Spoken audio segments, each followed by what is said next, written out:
Hello and welcome back. We're on question number 7 now. I understand you have a background in radiography, cardiology and paramedic work in London.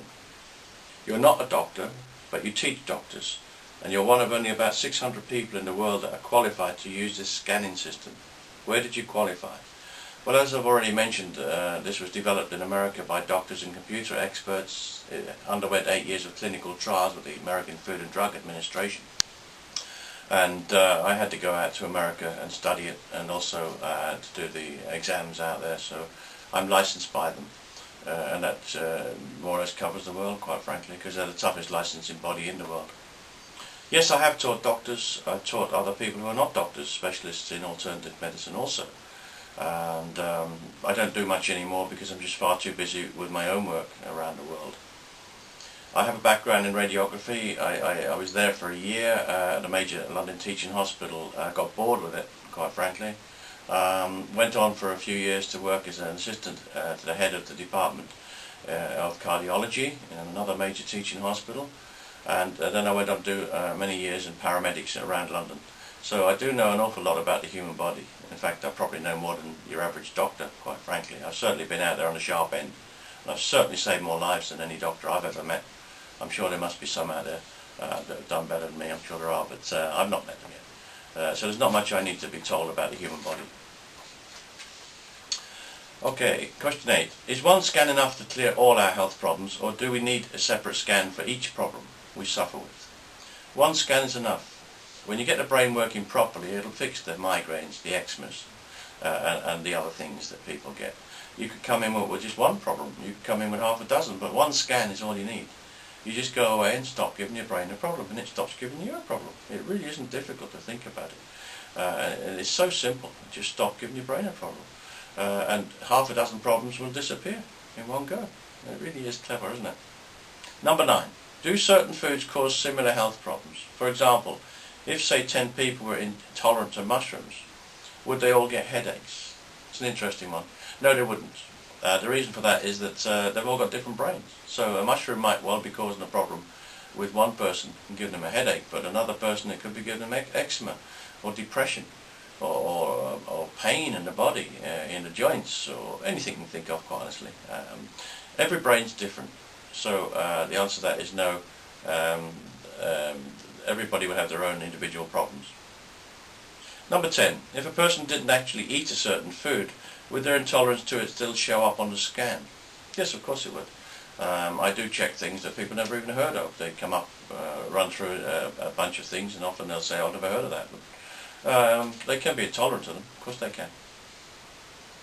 What foods do you generally find cause the most health problems? Now this one will get you sitting on the edge of your seats. Vegetables. Vegetables cause the most health problems. Most people would say, "God almighty, vegetables are good for me." Well, you've been brought up to believe that by your parents and by society in general. And all the people out there who are shouting at you, telling you that vegetables are good for you, but they've all had parents too, and they've grown up believing it. And an awful lot of them, of course, will also make money selling these things. I've got nothing against vegetables. I eat some, don't eat very many, potatoes, maybe, and onions. Don't eat much else. I have nothing against them, but I'm just telling you the facts. I've treated and cured about 10,000 people now, so if I don't know, then nobody does, quite frankly. Vegetables are the group of foods that cause the most health problems. And then you wonder why you're getting all these problems, because as you get older, as we get older, people tend to try and eat more healthily, inverted commas. And when in fact what they're doing is eating worse and more dangerous things for the brain, and mostly they'll be called vegetables. Read my book, it's all in there. Why Doctors Don't Make You Healthy. Check it out on my website, healthscan.co.uk.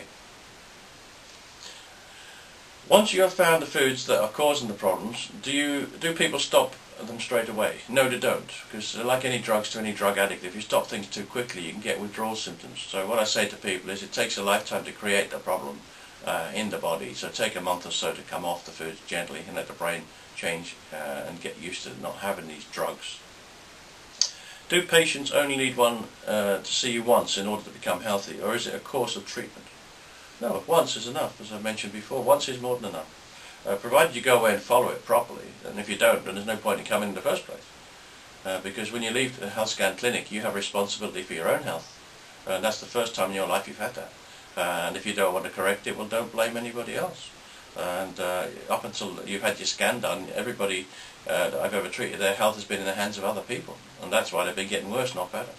There's no human being on this planet can give you the information that we get on the scan, because that information comes from your brain, and even you don't know what it is before you come in. So listening to human beings is a total waste of time, as people are finding out all over the world. I don't care who they are. I don't care whether doctors or professors or anybody else. They haven't got the faintest idea what's going on in their own brain when we talk about food intolerance, much less yours. So it's up to you to follow it and get the best from it. But one scan is enough. Are there any side effects when people have this scan done? Yes, as I always answer, yes there is. They get better. Well, that's a pretty good side effect, eh? How many problem foods would you normally find in a typical scan? Well, I've mentioned it before, there is no typical scan. It can be 1, it can be half a dozen, it can be 10, it can be 15. Many of which, of course, you're probably not even eating, but at least you know they don't suit your brain, which is what you need to know.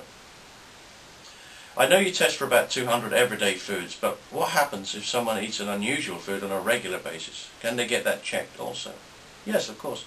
Anything that's a bit weird or wonderful, I get people to bring it in, just in case it's not on my computer. I do have an awful lot of things on there, so it probably will be on there, but bring it in anyway, and we can run a test on it that way. It's not difficult.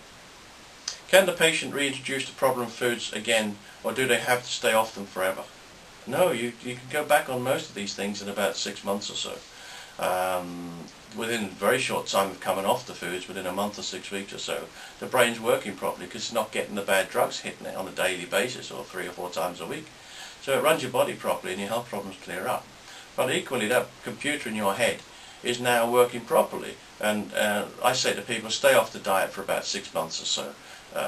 Stay on the diet, I should say, for about 6 months or so, and give your brain time to really get into gear. And then when it's a new computer, it's repaired, it's fixed, as it will be, well and truly, it can handle things